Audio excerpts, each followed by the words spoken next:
Yo, this your boy Doc Holliday. You now tuned in to the Deaf Fresh Show with Young Fresh. I done came up, got my name up, so when they speak of who...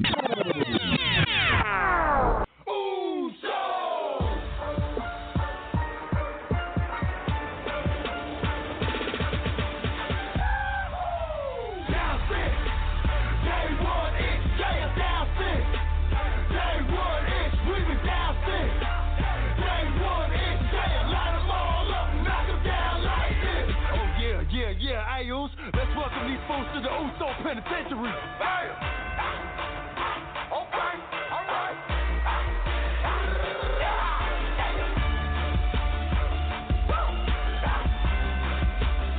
Hey, let's get it, Oos.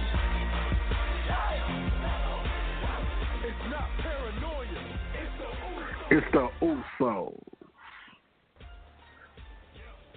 Well, it's not paranoia. Yeah. It's not the Usos. It's the Deaf Fresh Show. That's exactly what it is. No, it's not. It's not even the Deaf Fresh Show, bro. It's beyond the road. No. It will always be the Deaf Fresh Show, but today's episode is Beyond the Road. It will always be the Deaf Fresh Show. That is what it's branded as. It will always be that. Okay. Just today's episode is Beyond the Road because we're gonna take it back to the essentials of what the Deaf Fresh Show really was. The Deaf Fresh Show was about wrestling at first. Then we branded it and made, some other cockamamie bullshit that we have fun doing. But we basically started out with going to the local wrestler shows, and it was a show based upon wrestling. But my personality is bigger than wrestling. Like my homeboy Seth said, you don't want to be pigeonholed as one guy. So you got to be multi-talented in this game, and that is what we are. So it is Thursday. I am the host. I am your boy, Young Fresh. YUNG Fresh. I'm a homeboy, DJ, Tone Deaf, on the ones and twos, mixing and scratching, getting in them buttholes just like we always do. Pause, no homo. No, well, you got to say something. We can't. I'm not rolling with that, bruh. Yeah, I gotta quit placing Tone in the asshole. But he's an asshole, so it kind of fits him because he's definitely an asshole. Okay, I do that much. Say you're not. Say you're not. Say you're not. I said okay. I just said okay. I didn't change it. I just said okay. But today we got a special guest. Well. Let me. Wait a minute before we do the introduction to the guest. Okay. We have to let the listeners know what month. No, we don't. Yes, we do. It's a very important month for Tone Deaf Radio. Okay. Or have you already forgotten? Bro, it's April. I know what it is. I know. It's almost my birthday. It's who cares about your birthday? We're talking about Tone Deaf Radio's anniversary is coming up. We've been doing this for 6 years as of the 14th.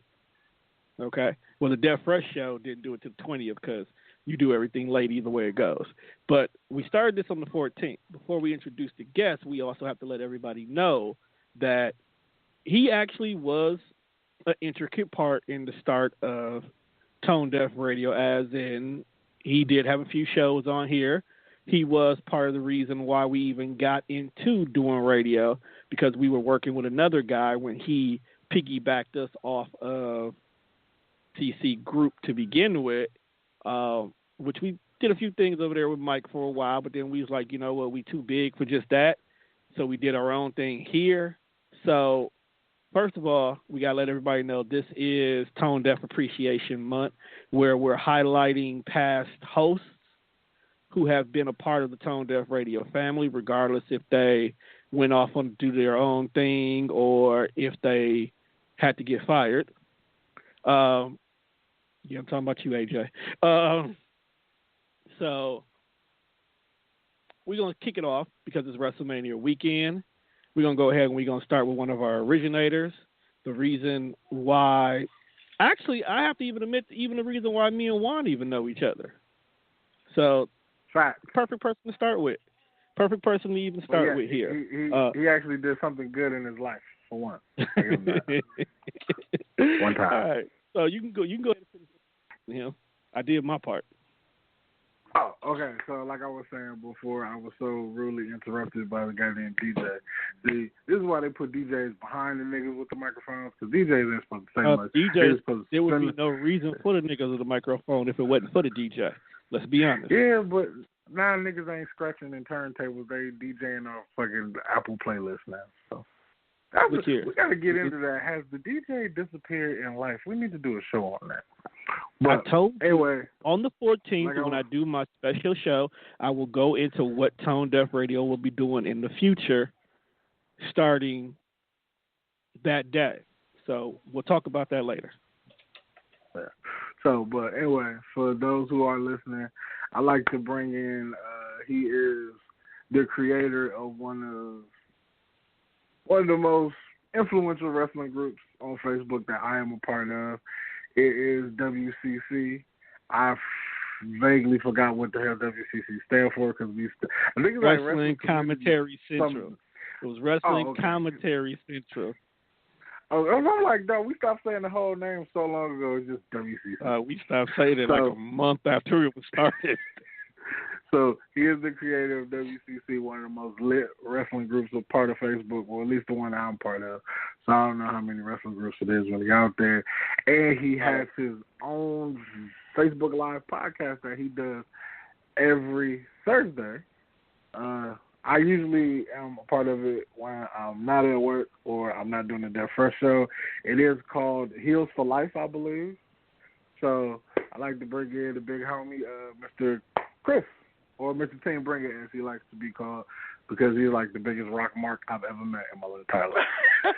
I don't even know why. Like,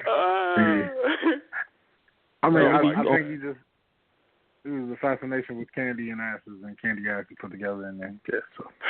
Is this on? It's on, bro. Yeah. It's on. Okay. How long has my mic been hot? Not even 2 minutes. 2 minutes? We muted you. Oh, okay. Not in the 2 seconds. Okay. We ain't had you hot that. We know better. Definitely know better. Well, first of all, thank you guys so much for that very warm introduction. That was I'm speechless. But yes, my name is Chris Dilworth, a.k.a. Mr. Team Brig. I've been, just like Tone and Mr. Fresh said, I started WCC 6 years ago, as a matter of fact, back in, I think, November 2011. And Tone was actually one of the first people that actually helped me form WCC. And ever since then, we started with 50 people, 100 people, 200 people, and then before we know it, we're like at 2,000 people. It's been a hell of a ride, but for the last 6 years, it has been it had its ups and downs. It's like any wrestling group, any business that you want to start, like it's been up and down. But I've also learned a lot from the wrestling business. And I also learned a lot about myself and the people that I work around with. You know what I'm saying? It's been a lot of bullshit, but at the same time, like, bullshit always comes in every shape, in like different shapes or forms or whatever. You know what I'm saying? But that's another subject for a different day. But I just want to tell you guys that I love when I see African Americans, especially African American brothers, that that succeeds in whatever they do. You know what I'm saying? So congratulations to you guys for your 6-year anniversary. Right now, like as you was, first I gotta kind of backtrack real quick. Fresh, you play with booty hoes? No, wait a minute. I'm Fresh. What the hell? That's Tone. That's another show. This is about wrestling. No. Like your little introduction or whatever. I was just like, wow, okay. So he's like, no homo, okay. I had to kind of put that out there real quick. Anyway, that was like that was a joke, everybody. Just saying. But no, yes, I actually have a wrestling podcast. Hashtag Heels for Life, which airs every Thursday night, 9 o'clock Central, 10 o'clock Eastern on my Facebook page. Me and my co-host, Mr. C. Dog Collins. We do that every Thursday night.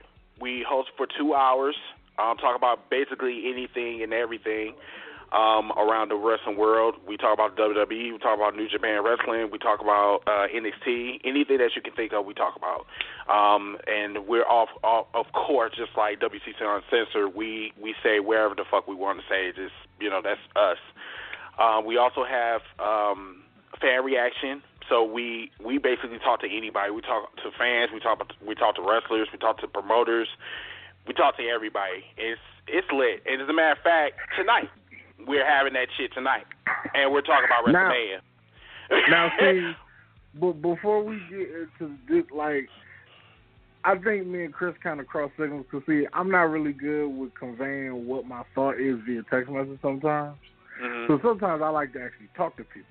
See, what I wanted Chris to do, because I knew we was basing this off just wrestling tonight, I wanted...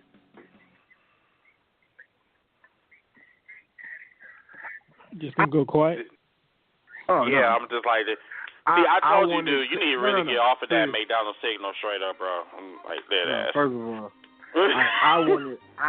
my intentions was to have Chris and his co-host come in and pretty much take over the whole show, because I knew it was wrestling based tonight. So the whole hour and a half, 2 hours that we were here for Spreaker, iTunes, SoundCloud, wherever we, the stuff where we place it when we're done with it, this is all gonna be his tonight. And then him and his co-host could do their thing. I mean, me and Tom will be here to observe and throw our 2 cents in. You could have brought your guests through. Like, this is your night, bro. Like, this is what it's cool because, matter of fact, Matt is at work.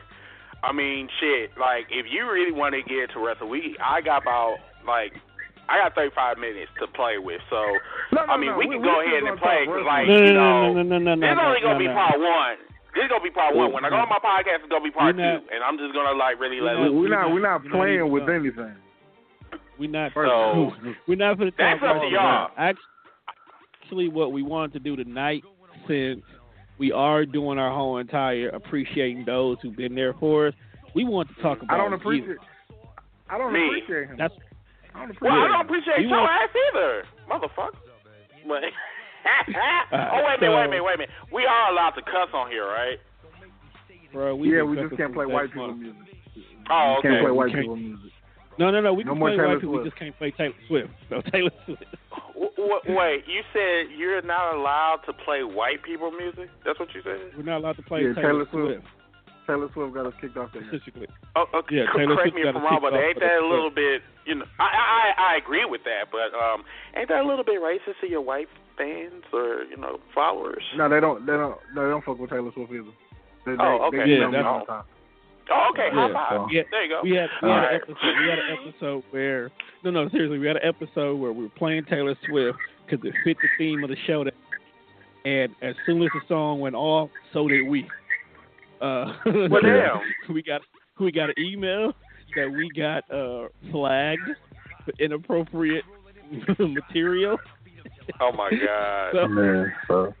So Taylor is really a sworn enemy of the Death Fresh show because you call them people. Yeah. That's funny. All right. That's funny. But get back on topic since you definitely got a show to do in a few. So what's been going on with Christopher Allen Dilworth over the course of the last? Why you gotta put my damn government name out there? Shit, I just been real. Well, no, I've been for the last maybe a year. I've been very busy. I had to, speaking of WCC, I had to really rewrap that shit because honestly, the shit that went down with my, the people that I actually, that helped me build WCC, we had a major fallout, and that's where it goes back to what I said that. Some people are for you. Some people don't see your dreams. Some people do, and unfortunately the people that, was rocking with me, or so I thought was rocking with me, I had to let them go. So I was kind of finding myself, what the fuck do I really want to do? I'm going to be about 40 in 5 years. So I need to really figure out what I'm going to be doing. I've been doing radio for about 6 years or whatever. And I really feel at one point in my life, I felt like I'm just not really comfortable on where I'm at right now. So I said, you know what? It's either people going to be with me or against me. So I just decided just to kind of leave wrestling alone for a little bit. For 1 year, like I think this was like a year ago, I literally stopped fucking around with wrestling. Like, you know, I did attend some of the BCW shows in Milwaukee. I actually, no bullshit, I stopped fucking with BCW. And after I got inducted to BCW Hall of Fame, I stopped fucking with them. Like, one thing about me, I don't fuck around with no racist ass cats. And especially you're not gonna sit back and you're gonna smile in my face and then you're gonna talk shit behind my back. That's not gonna work. You know what I'm saying? I was really at one point, I was gonna take that plaque that they gave me and I was gonna throw it in the trash via Facebook Live. But I'm not petty like that. So, you know, I respect the business, but I don't respect that company. I just don't. You know what I'm saying? But anyway, I digress. Moving on. So ever since then, I just really had this like vision that if I can't do something with other people, then I might as well do it by myself. And that's when #Heels for Life podcast actually started. Well, first, before that, I was actually doing another podcast with my friends called the It's Whatever podcast show. I was doing it with them, and then, you know what I'm saying, I've been doing it with that. I think we're, this Sunday will be our 76th episode, I believe. I'm not too sure, but it's up there. I've been doing that podcast. I do that podcast every Saturday night, 9 o'clock Central, 10 o'clock Eastern. We basically just sit back, talk about sex, politics, relationships, pop culture. So I, have that podcast that I run, and then, my main baby is actually the Heels for Life Wrestling Podcast. That is one of the most craziest podcasts I have ever did in my entire life. I'm excited, especially tonight, because tonight, oh my goodness, like, we're going to talk about Wrestlemania and the trash that we have seen during the course of this Wrestlemania season. But yeah, it's been a hell of a ride, Tom. Like, it's been crazy. Like, I've really matured over the years. I really have. Like, you know me. I believe I believe it when I see it.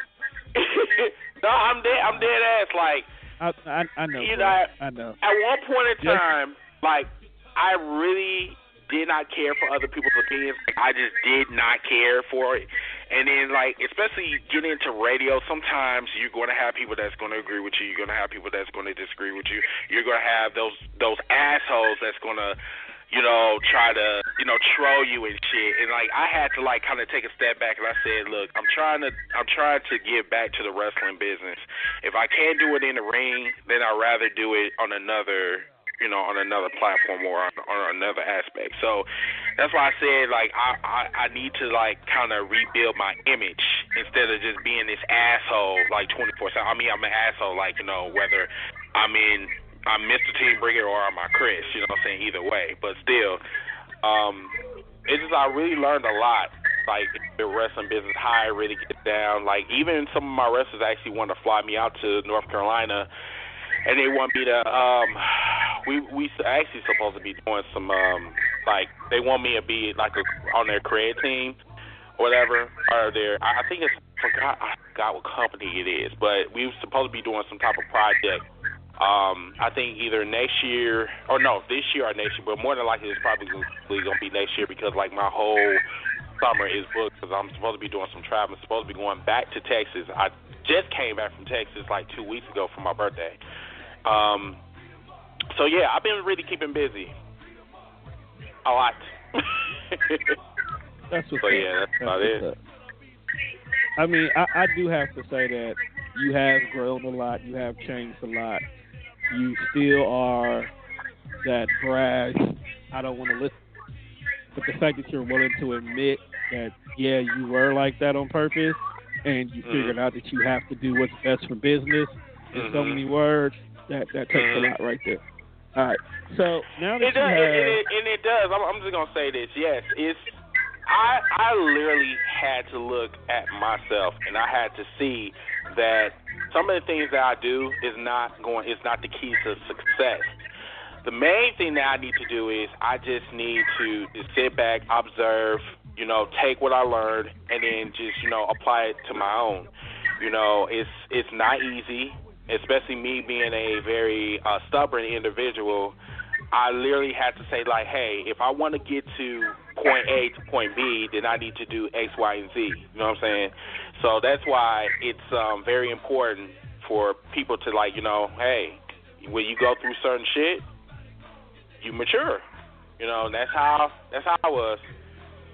So I'm happy to be here. I'm happy, you know, where I'm going in life, you know, and like I said, once again, to you guys, like, congratulations. I hope that you guys get on another bigger platform, whatever, where you at now. Like I said, another thing I wanted to say, too. I love the Uso intro. Fucking awesome. Love it. You haven't listened to us in a while. That ain't nothing. Oh, no, I haven't. I think this is my first time being here in, like, almost 5 years. It's because we are on a completely different platform. We really only use Blog Talk when we have people who want to call in. Other than that, we're on a completely different platform that streams music 24/7. We got tons. Like how many shows we got now, Juan? The Death Fresh Show has at least 125. We have maybe 10 to 12 other shows, including Jacob. We got a lot going on, bruh. That's what's up. We got a lot going on. The end result, I feel like the end result is to be the plug. Like, I have to be the plug. Like, it's okay to be the dealer. I need to be the guy who the dealer comes to see. So at the end of the day, I need to be the plug. And that's what Tone Deaf Radio is eventually going to become. As in, we will be the platform. We will not need anything else, but we will be the streaming service. All I'm gonna say, bro, is like, keep doing what you're doing.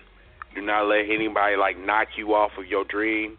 There are going to be people that is going to hate, and they're going to try to, like, persuade you or not going, you know, in this direction. You know, you have told me this on numerous occasions, but, you know what I'm saying, I just want to reinforce it that when you are in a business like this, especially when you have a platform like this, motherfuckers are going to, like, you know, they're going to say, oh, yeah, I'm with you, and then they turn around and then, you know, do a 180 on you and shit. So, and we was talking about that, I think this was about maybe 2 months ago when I actually first started, you know, Heels for Life, whatever. It was just, you know, I remember you telling me, like, you know, Chris, just everybody is not going to be for you. And you're right, you know. That's true. But, that's true, man. Everybody never has the same vision. And we've experienced that with Tone Deaf Radio because everybody doesn't have the same vision, which is why every so often you see new members get added or you see people leave. And that's cool, you know. I feel like we like a college. And that's cool, you know. You come through, you learn what you learn, and then you can either take it and use it for good, or you can say, this was just something that I did in life. Like, some people go to college to learn and get a degree. Some people go to parties. Some people go there because they have dreams and aspirations of playing a sport at the highest level. So that is correct. You need that foundation. And if that's what we are to some people, that's dope, because a lot of people that used to be on Tone Deaf Radio now do other things, or they use what they did here for more exposure. And that's dope. And I like that, as long as we all win. And I have no ill will towards anybody that has been here and that is not here. Maybe a few people, but it's not real ill will. They just suck as people. But I knew that before they came here. Well, not taking no shots at nobody. He's a Negro. This is what Negroes say. But no, let's entertain the audience real quick, because, you know, I really want to get into this because I got like a couple more minutes. I want to ask y'all a question, like, seriously. Go ahead. Now, I want to know, either you or Tone, Fresh. I want to know, do you think that this WrestleMania season was the worst? So you talking about the build-up? Yes. From from January all the way to now, do you think that this was the worst build-up both on Raw and on SmackDown? You can go first, one. Okay, yeah, okay. So since Chris asked me, I'm a deep dive in it for y'all. Like I was saying on last Thursday's show or whatever it was, WrestleMania to me has been on the decline for a couple of years now, quite a while. Mm-hmm. I want to say WrestleMania really stopped being WrestleMania right around the time, and I'm not blaming Rock because, you know, Rock is a big star, but it's just, I feel like WrestleMania ain't really been WrestleMania since the first time he, you know, came back and did his thing with Cena. Oh. And it's not that I'm a Rock hater because I get it. Like I understand. It's just WrestleMania to me is like the Super Bowl now. It really doesn't. It don't feel like a big deal no more because. And it's like, and it's not the football league's fault that the Super Bowl ain't big no more. It's just like you want to see your team make it, and then they don't make it, and it's like you want to see the best possible competition in the Super Bowl. But it's not really fun when it's the same team over and fucking over. And it's been the New England Patriots for the past 4 or 5 years in the Super Bowl. Why? Because they're the best team in the league, which is why they get here, which is why Tom Brady has 5 rings. Now, wrestling ain't like sports because it's all predictable, but it's like Roman Reigns ain't the best guy in this company. I get it. He's one of the top guys, but he ain't the top guy. He ain't the best. There's other people that you could put on this stage outside of Roman Reigns, and it's getting to the point where it's like, dog. As a fan, I'm like, I don't want to see Roman Reigns. But as a person who understands where wrestling is going, I get why he's here. He's the face of the company right now. And I tell people, like, if you don't like who's the face of the company, then you cannot watch wrestling. Like, you cannot watch WWE. There's other platforms of wrestling that you can watch. So if you're going to continuously bitch about what you don't like about the WWE, watch something else because they're not changing where they're going anytime soon. Because if you show up to if you buy a ticket, that means you either showing up to boo Roman or you showing up to cheer Roman. So it doesn't matter why. The whole thing, I don't mean to interrupt you, but the thing is, you see, even though that in Vince's eyes, Roman Reigns is the face of the company. But it's not, I mean, Roman is not the only person on the card. You know what I'm saying? Like, I didn't come there, I didn't buy a ticket to see Roman Reigns. I went there just to see, you know, the whole card. You know what I'm saying? Like, Roman can't even carry the fucking brand. I mean, I'm just saying. This man can't even do a fucking promo. At the same time, though, if you really that upset about who's the main event, then leave before the main event comes on. Like, if the fans really want change, then you got to show Vince McMahon that this ain't your guy. And I don't think enough fans are willing to do that because of their love for wrestling. You know what I'm saying? Like, you have to, you know, but think about it though. Like Colin Kaepernick compromised his love for football because of what he believed was right. So he protested, which is why he is no longer playing in the National Football League. But that doesn't bother him because he got his message across. So if that means I'll never play the sport I love again to get my message across, then that's what I'm going to do.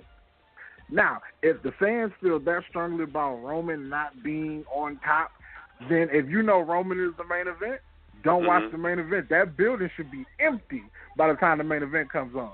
But it won't be because people love wrestling so much. People love wrestling so much. And then it's like when you get your new guys who like aren't John Cena or aren't Roman Reigns, you don't do anything to support them. Like if they put Finn Balor in the spot that everybody wants him to have, you got to buy the merchandise. You have to go out to the house shows. You have to show him, you have to show WWE that Finn Balor is the new wave, and we're making this big uproar for him. But if you're not gonna do it when they give him the spot, or if they ever give him the spot, then nothing's gonna change. Like as much as y'all think we don't have power, we have the power to affect the business. I mean, look at what we did with Daniel Bryan. They was That's because Daniel Bryan was actually the face of the company, but they didn't want to acknowledge that. He wasn't. Right. He wasn't. He was our people. Fans, yeah. Right. He was for the people. The fans were willing to hijack the show. Like a whole John Cena promo, they'll chant yes because they want Daniel Bryan. When have you ever heard Rey Mysterio get booed? And they booed Rey Mysterio because he was the number 30 spot and they didn't put Daniel Bryan in the Royal Rumble. Yeah, they booed the shit out of him. Yeah. That's affecting the change. And then CM Punk leaves the company. The fans go nuts for Daniel Bryan. You have no other alternative but put him in the main event of WrestleMania, or you know that this show is going to bomb. That's cause affecting change. But they don't do stuff like that no more. Like, it's very few superstars that they'll get behind that tough. And I mean, yeah, we love Finn Balor and we love Seth Rollins, and I mean, hey, I'm a Miz fan, but we ain't getting behind them like that. Like, nobody is champion for these guys that hard that it affects change. Mm-hmm. So it doesn't matter how y'all feel if y'all not going to affect the change. It's just like in your community. You have to affect the change. Tone? All right, so kind of piggybacking on what Juan said, but going in a different direction. I don't feel the build-up was good because for the first time, they're making WrestleMania too stacked. Now, in our little group chat, I sometimes say stuff just to say it. I really do. And one of the things we did was they asked, what would you want your card to be? And I made this card that was let everybody eat. Even if the matches didn't sound or make sense, I say let everybody eat. I don't know if they hijacked the group and listened, but just fix shit, because that's exactly what they did with this WrestleMania. They put too many people on the card that key things don't make sense. You have triple threat, 4-ways, you have multi-man matches for no reason that your battle royal is suffering. Like, who's in the fucking battle royal? And this is supposed to be your annual thing, but we don't know who's in there other than a few people. So unless you can throw a bunch of old folks who just want that quick WrestleMania weekend check, now it's going to suffer. Then the whole Fabulous Moolah fuck up. I expected better from the WWE at that point because you should know what Moolah did. She's damn near finished. Other than her being a madam? I'm just saying they should have known. So yeah, I kind of feel like they dropped the ball. They were so intrigued to have these moments, and like Juan said, WrestleMania ain't been the same. I'll pinpoint the exact reason why WrestleMania changed. The network, as great and fucking awesome as the network. Yeah, here's the reason why I said it changed. The network now means that the WWE has 100% full control of what they can do with their programming. This WrestleMania is scheduled to be 5 hours long. Why? Because we don't have pay-per-view restrictions anymore where the show must be done by 10 p.m. Central Standard Time because that's all people are paying the $60. Now we can do a 5, 6, 7 hour long show because it's anticipating to be about 7 hours when you add in the pre-show, okay? That's a lot of fucking wrestling to watch, okay?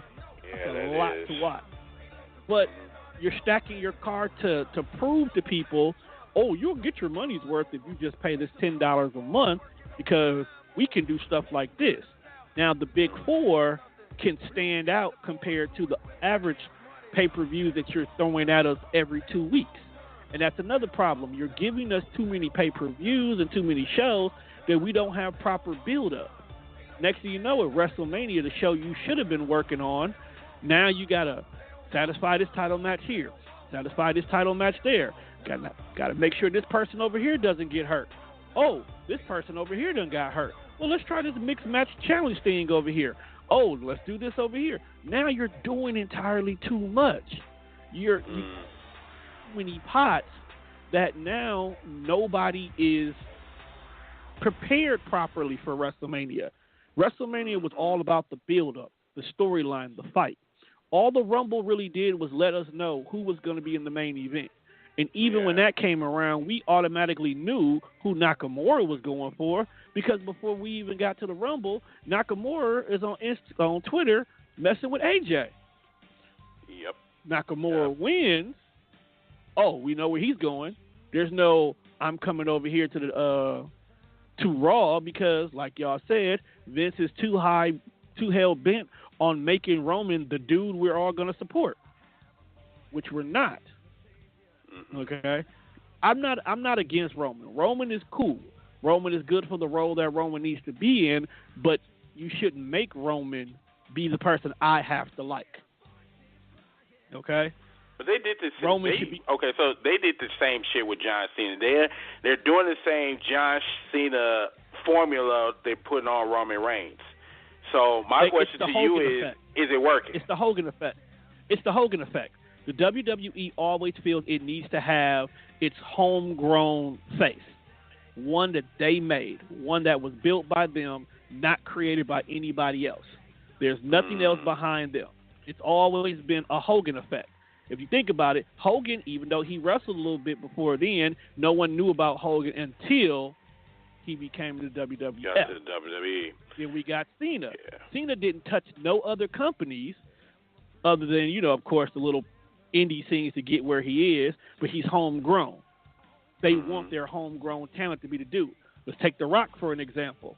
Even though we have Rock, Austin, Triple H at the same time, at the end of the day, The Rock was Vince's guy, because Rock is homegrown. He's never wrestled for any other. So Vince wants to put all his marbles on the guy he created. Austin came in because he had heat from ECW and beef with WCC. Triple H came in because I'm the alternative bad guy. So that's why those two survived. All right? But then you look at people like you're naming, like Finn Balor, Daniel Bryan, Seth Rollins. These guys all got credibility outside the company. Look at AJ. AJ is literally TNA to a T. He's the best thing to ever come out of TNA. And as much as the fans will tell you, give us AJ or die, they don't want to give us AJ. Nakamura is getting the love he's getting because he's New Japan. We've done business with New Japan as WWE, so he's not a big deal. He's, okay, let's get that market. We want this market because we want to make New Japan Wrestling our rivals. We need some legitimate rivals. That's why Asuka and Nakamura not only got picked up, but they're in the main event slots because that's who Vince wants. He wants New Japan, okay? He can care less about anybody else. Triple H, on the other hand, is definitely trying to get that. Then we took Ronda Rousey, who we knew was coming ever since she got knocked out in the UFC that one time. Lord Jesus. So we knew she was coming here. They've been building that. But let me ask you this about Ronda Rousey. We're losing Brock. Yeah, we're getting her, but we're losing Brock. So, but let me ask you this about Ronda.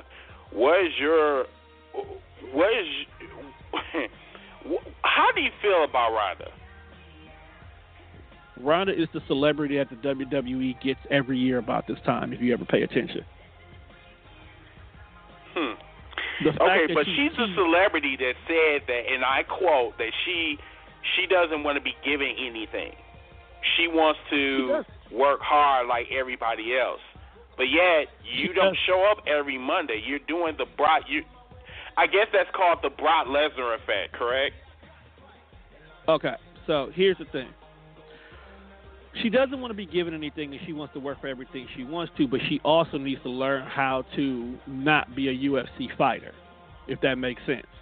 Okay? You got to learn how to hold your punches. You got to learn how to do more acting than actual fighting. That's something that's not easy for people to transition to. Yeah. There's a lot of people, a lot of athletes who came over to WWE or wrestling, period, throughout wrestling history who said, I can do this. And now that they're doing it, it's like, oh, shit, I can't do this. Like, oh, shit. Like, let's take So you think Ronda Rousey is in that same predicament, you think? She is until we actually physically see her wrestle, which is why this kind of this celebrity match that she's in right now is a good starter match. We get her out there, we get her known, we let the people know that we have Ronda Rousey. This is our thing now. Give her a match that we know she's going to win to get her foot in the door, and then throughout the year, we work with her to get her to be a credible wrestler. Okay? Because right now, she's just a UFC fighter who signed with the WWE. We got to see if we're going to get our money's worth, but we got to test her first. And that's what this match with Stephanie and Triple H and Kurt Angle is doing.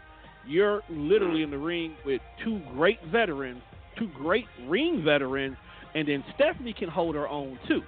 Let's not take that away from her. Okay? She's not Shane, but she can definitely get in there and put on a good match. Look what she did for Brie. She damn near made Brie look unstoppable. Okay.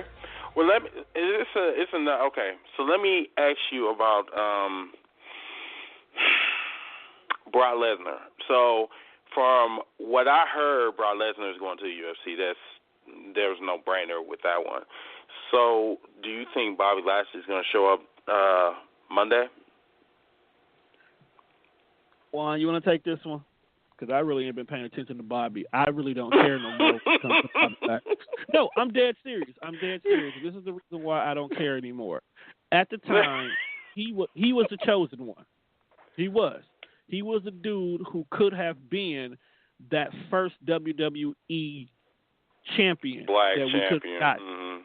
Yeah. Like, don't get me wrong, Mark Henry, Booker T, Ron Jennings, killing my thought. Even Ron Simmons, yes, they've all held a world championship, but they've never held a WWE. And Bobby could have been there. He just had to play his role for a minute, and he would have been where he needed to be. He jumped ship.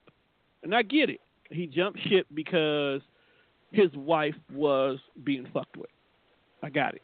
Michael Hayes. How did you ask me to answer a question and I was mute? I didn't realize. You know what? I didn't realize you fell off. Oh, I didn't realize you fell off.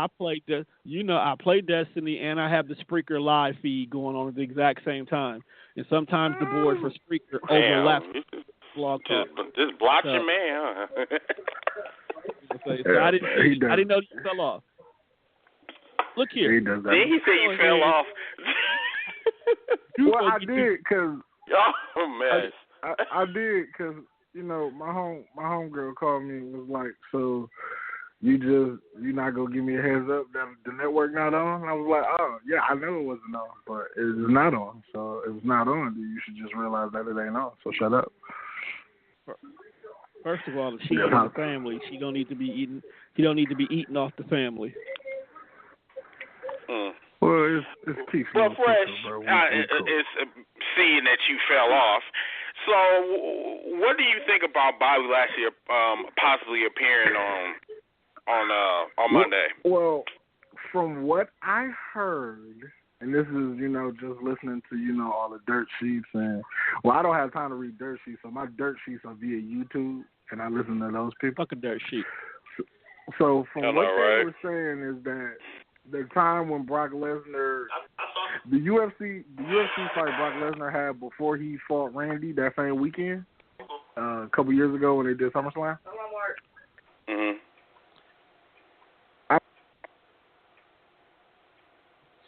You all right, one?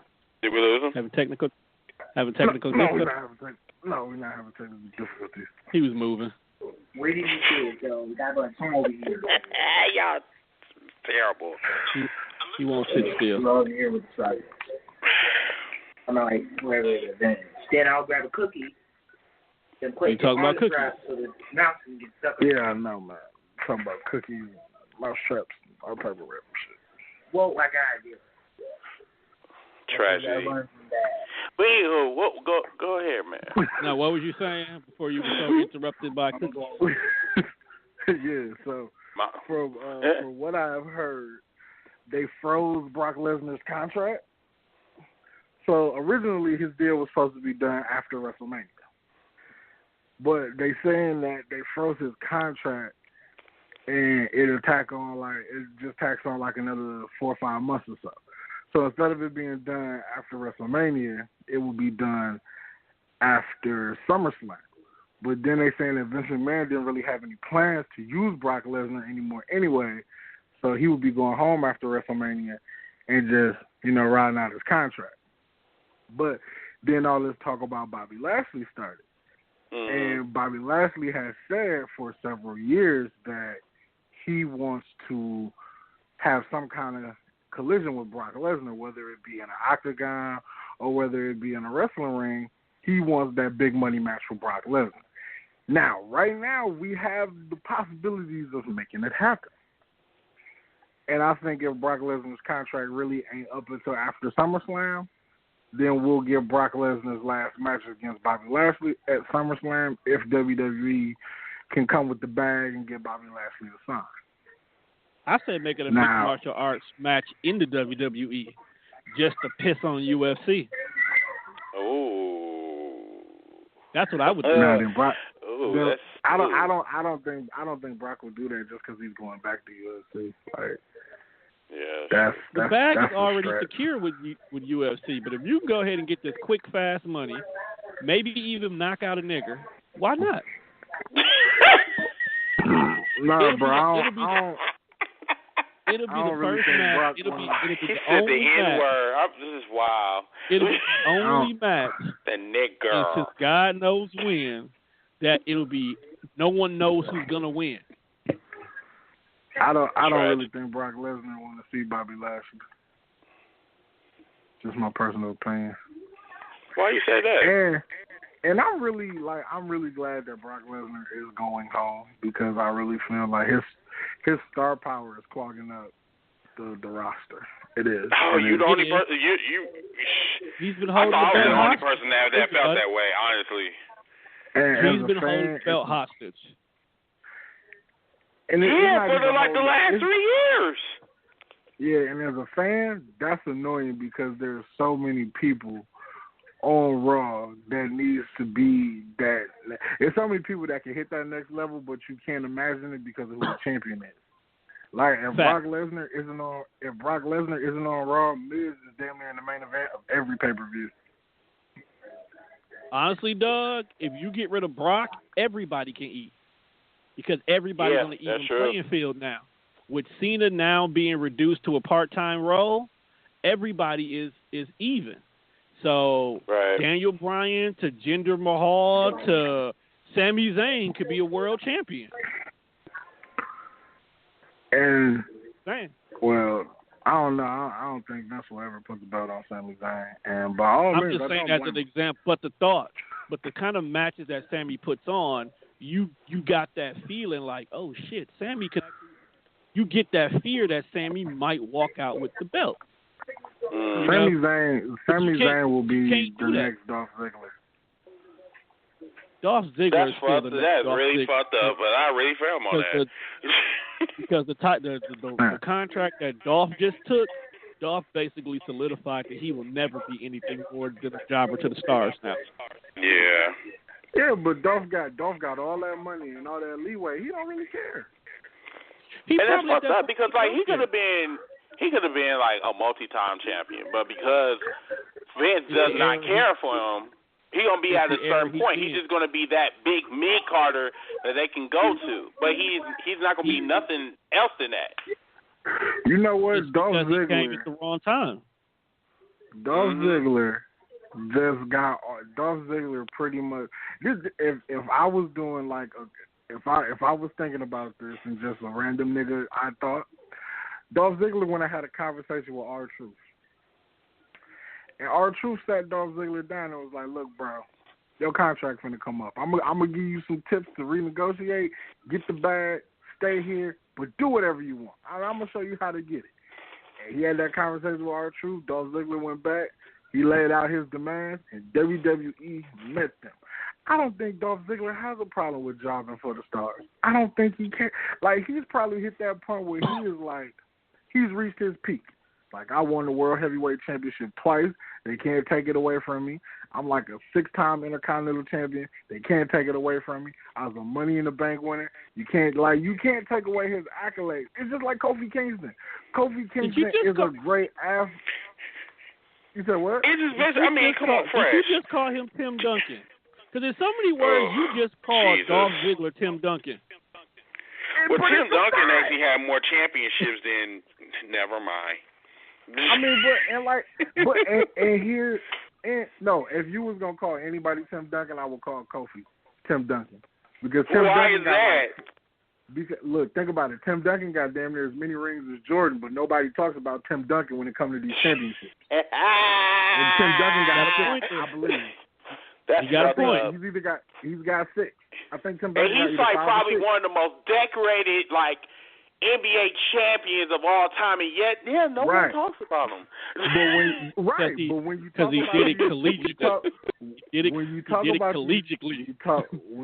about these championship rings, they only want to talk about Jordan. They only want to talk about Kobe. They only want to talk about Bron and his 3 rings. They want to talk about KD getting his first ring.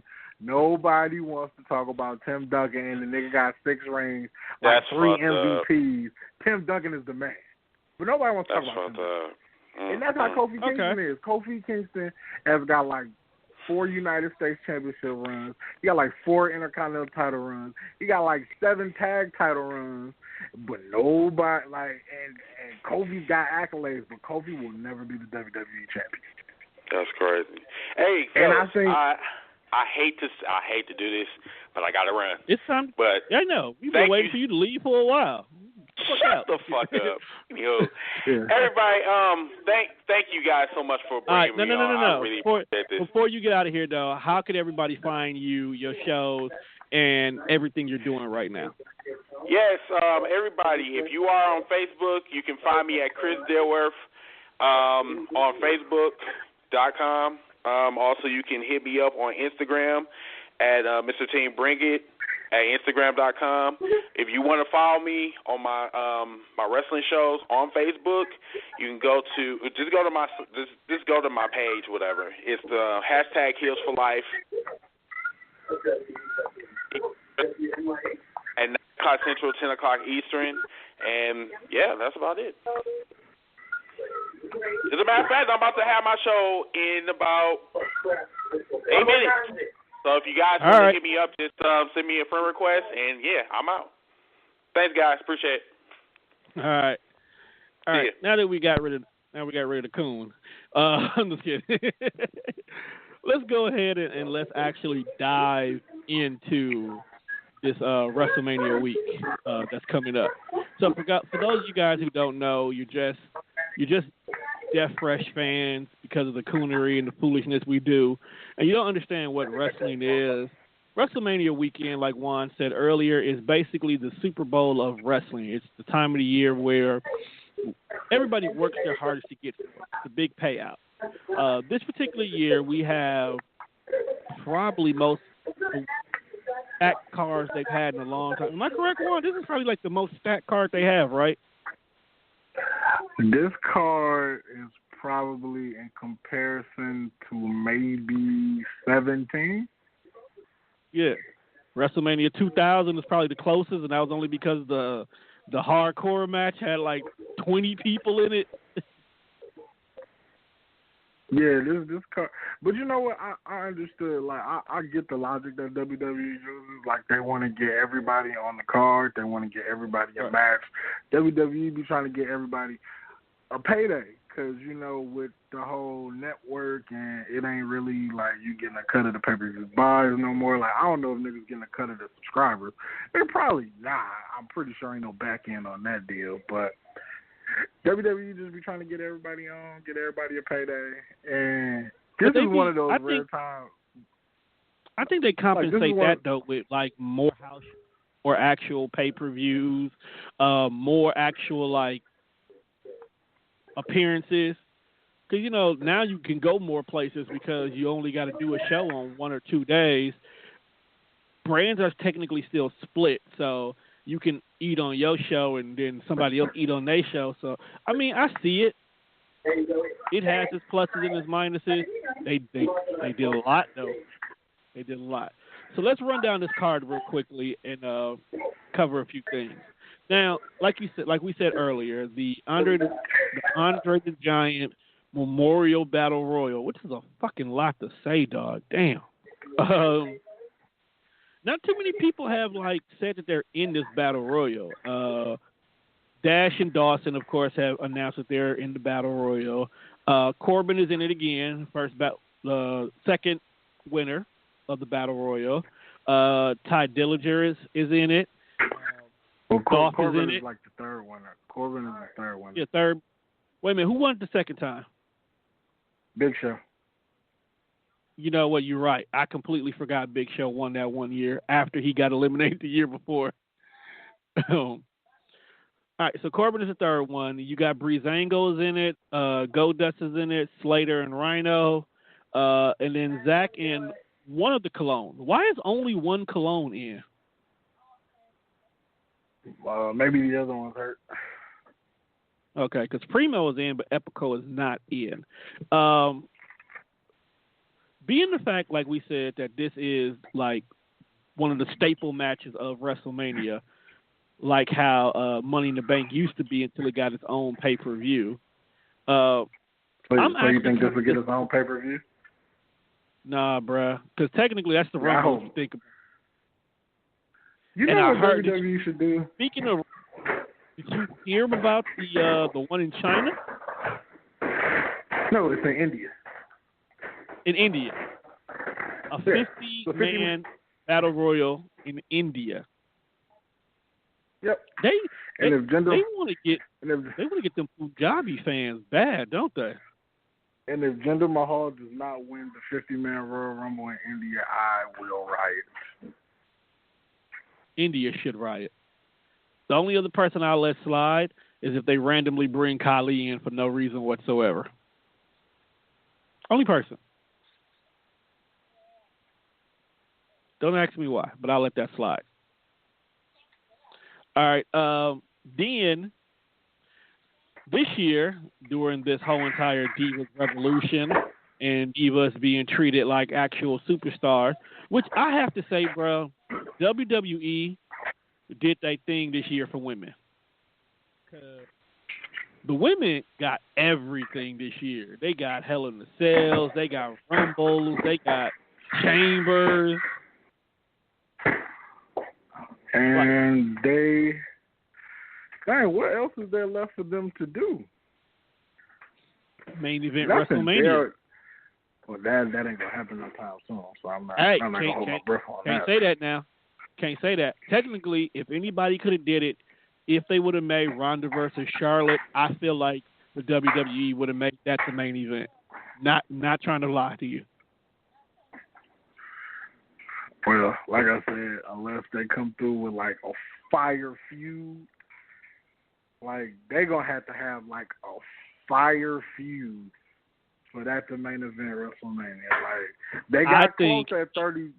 They got really close at 32 because nobody acknowledges the fact that Charlotte, Sasha, and Becky went on right before Roman and Triple H and put that match to shame. And they put the main event to shame because that triple threat was way better than the main event. Because them three have been working with each other for so long. It's okay, as much as we're sick and tired of Sammy and KO, they work great. Okay?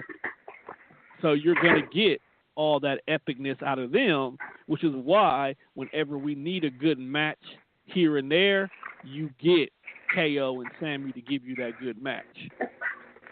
So, but I get it. I dig feeling it. But yeah, you might get that now, dude. Bayley and Sasha proved at NXT TakeOver that they can shut down a building if they need to.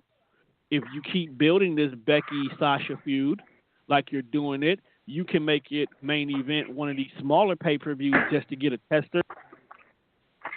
You keep working with Ronda. You get her that she's a credible person. She's a credible threat.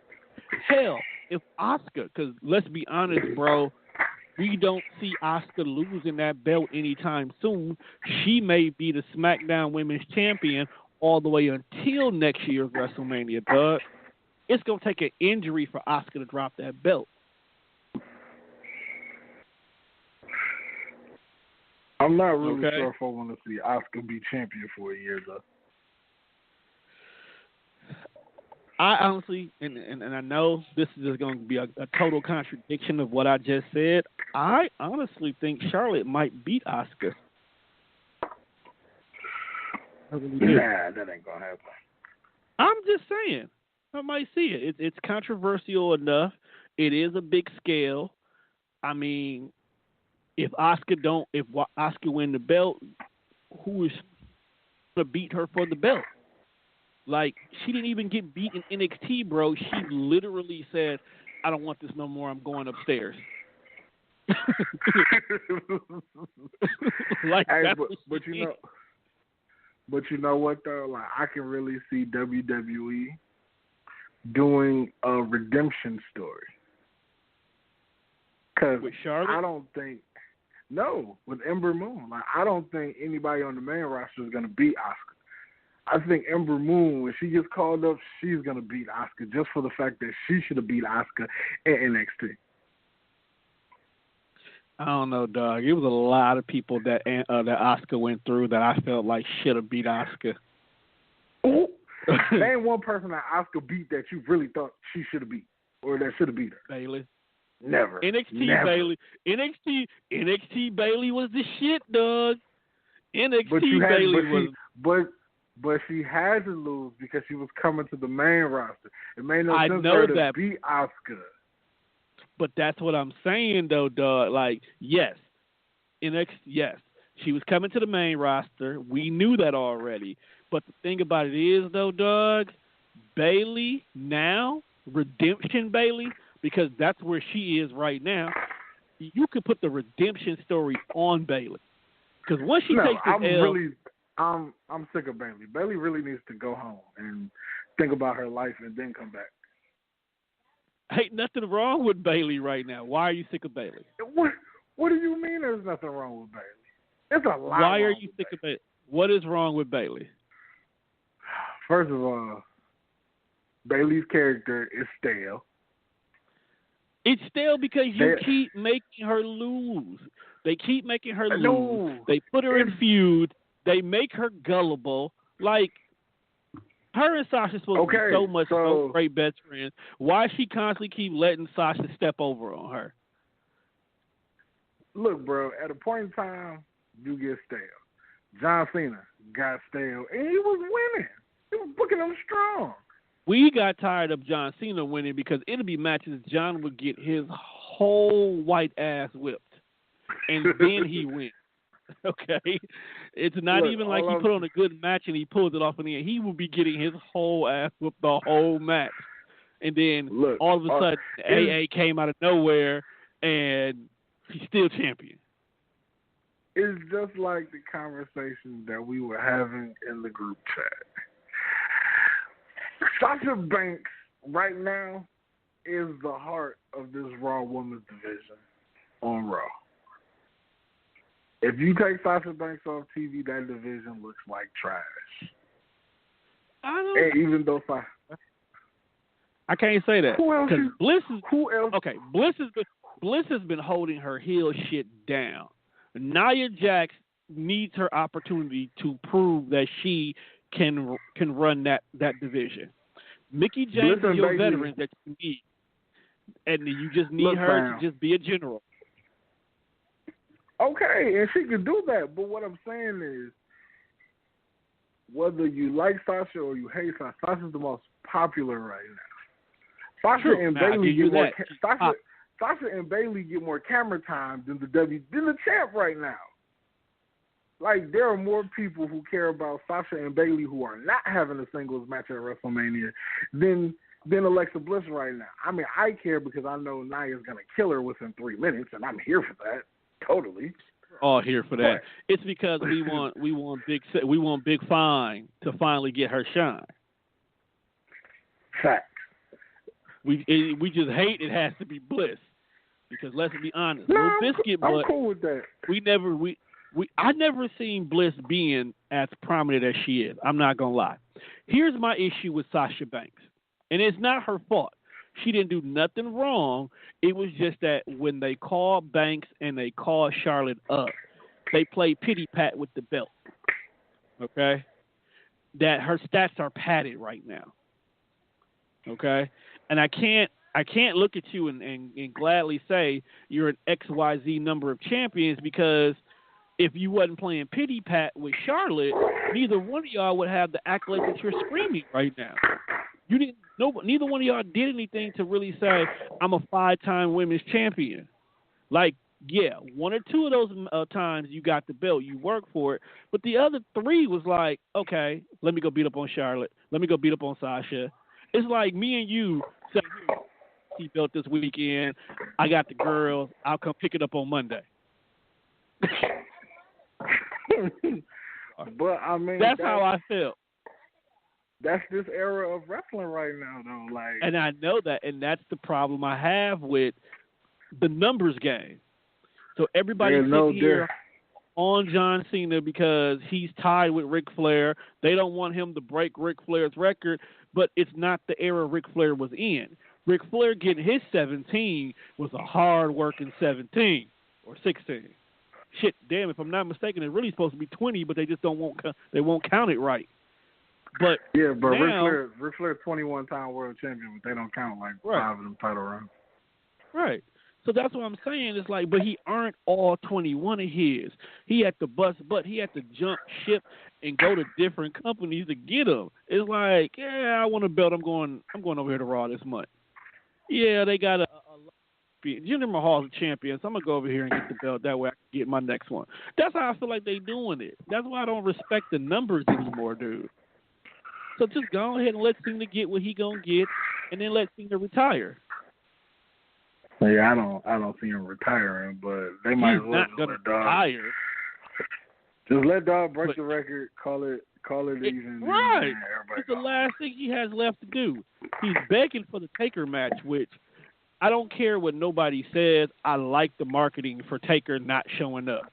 I like the fact that John Cena is trolling for this match. Make it happen in a way that's not normal. It's different, you know? Taker ain't said a damn thing, and then Taker shows up, whoops John's ass, goes home. That's how I think it's going to happen. Like, I think Cena's going to come out to the ring, just like you would for a regular match. You're going to come out, and then they're going to play the Undertaker's music. They're going to play the music. They're going to play the regular music, and he's not going to show up. And then Cena's going to cut like some weird promo, like I told you he's a coward and all this good stuff.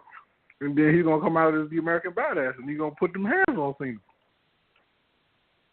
And then just stand there for a while, cheer. Because, you know, it makes sense to be the badass because who's getting inducted in the Hall of Fame? Kid Rock. Exactly. And who did the American Badass theme song? Kid Rock. Exactly. So let Kid Rock go out, drop that song one more time. And then, I mean, they in the Superdome. Why not just let him put the pedal to the metal and drive the bike all the way down the ramp as fast as you can? Let him get his shine on one time. Facts. I'm glad.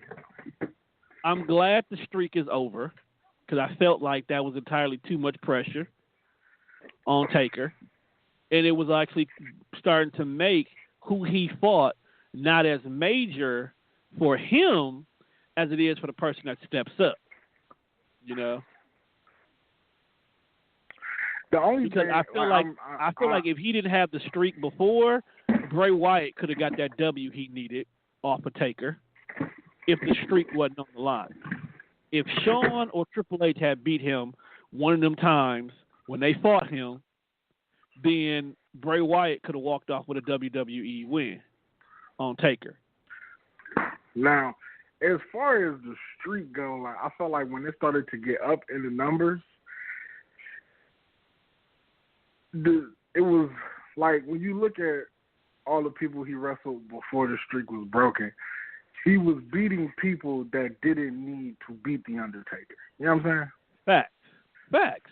So I felt like if you was going to break the streak, you should have broke it on somebody who could have used that as a launching pad for their career. Like, Brock Lesnar is going to be Brock Lesnar regardless had he broke the streak or had he took an L to Undertaker at WrestleMania 30. CM Punk, he could have used it a little bit, but you still going to be CM Punk whether you beat the Undertaker or not. It was just like you could have used that as a platform for an up-and-coming superstar. Boom, they go to the moon because you are now the 1 and 21 and 1. Yeah. But they let Brock Lesnar beat him, so who cares? Also facts. But, yeah. Today, I still think that something was going wrong and Brock got that win. He wasn't supposed to. But, who knows? It happened. It's in the past. You got the greatest meme from a black guy because of that. I wonder if he gets free WWE tickets whenever they're in town. Nah, they don't. He's just immortalized in history. He's just immortalized in history. Damn, bro. Should have used your social media fame to get you some free tickets. That's what I did. All right. You know, niggas always trying to get something free. We wouldn't be niggas if we didn't. It's literally in the criteria of a nigga. If you are a nigga, you're supposed to get shit free. That's why white people can be niggas, because they do that shit often. If you ever get to a situation where you've done a white person wrong, you did bad business, you accidentally gave them the wrong information, whatever, white people will try to see what you're going to compensate them for. It still means free. It still means free. People compensated for their time. Man, that stuff happens so much at work. I got to start using the word compensate. Like, I ain't even going to call it free. Just like, hey, I need some kind of compensation for my time, bro. Exactly. Right. And they do it. They do it. All right. So let's go ahead and let's run down the rest of this card because we're past the halfway point already. So we already know that the Women's Battle Royal, where we were at, Bayley, Sasha, Becky, Liv, Naomi, Natty, Ruby, Sarah Logan, Lana, Mandy, Sonya, Mickey, Carmella, and Dana are all in it. Before I go any further, since we're talking Battle Royals, and we know we have a lot of returning people from injuries such as Cass, Joe, possible Big Show sighting, from what I'm hearing from people. He just signed a new contract. I know. That's what I said. Possible Big Show sighting. This puts something in perspective.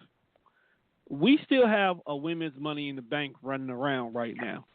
With Carmella being in the Battle Royal, and number one, I'm totally mad at the WWE for this vagina trophy. I get it. You had to do something really quick because of Moolah, but he could have did better, bro. You melted down, turned into a pussy. Inside of a pussy. Somebody actually made a meme where they really put the medical picture of a vagina on the trophy. They're fighting for the golden cervix. Yeah. Now, with the fact that you have two dominant females, both in the title matches on both shows, do you feel like Carmella's going to take that risk? You think she's going to risk it all? Yep. And she's going to cash in and lose. And she's already openly said that she's okay with it. Who? I say Carmella. She can do it on Raw. No, I'm saying like who? Who did she cash it in on? Oh, she gonna cash it in on Oscar and she gonna try it. You gonna try Oscar? Yeah, I can roll with that because I don't want you coming over. I don't want you coming over there fucking with Big Sexy.